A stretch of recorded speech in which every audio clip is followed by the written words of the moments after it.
With only days to go until President Donald Trump's tariffs take effect, there's a preliminary deal with the European Union. Today, the Treasury Secretary is meeting with negotiators from China. ABC's Karen Travers has the latest.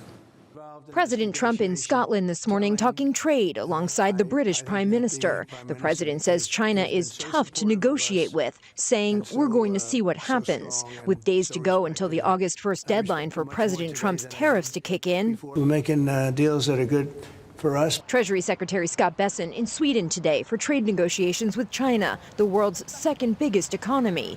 Canadian Prime Minister Mark Carney today says his country's negotiations with the U.S. are at a critical stage. The negotiations are at an intense phase. It's a complex negotiation. On Sunday, the U.S. and the European Union agreeing on a 15% tariff, covering most goods from the EU's 27 member countries.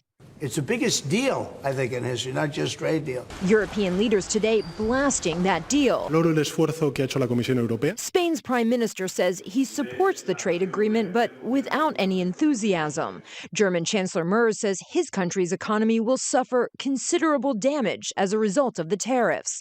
And the Hungarian prime minister says President Trump ate Ursula von der Leyen for breakfast.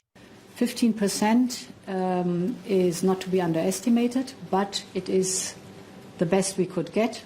The tariffs will cover cars and pharmaceuticals, one of the EU's biggest exports to the U.S. The 15% tariff down from the 30% tariff the president threatened. But it's still not clear what it means for popular European wine. 15% on top of another 14/15% on the dollar exchange rate makes 30.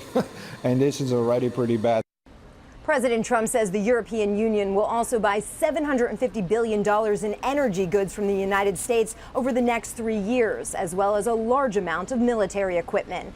Karen Travers, ABC News, the White House.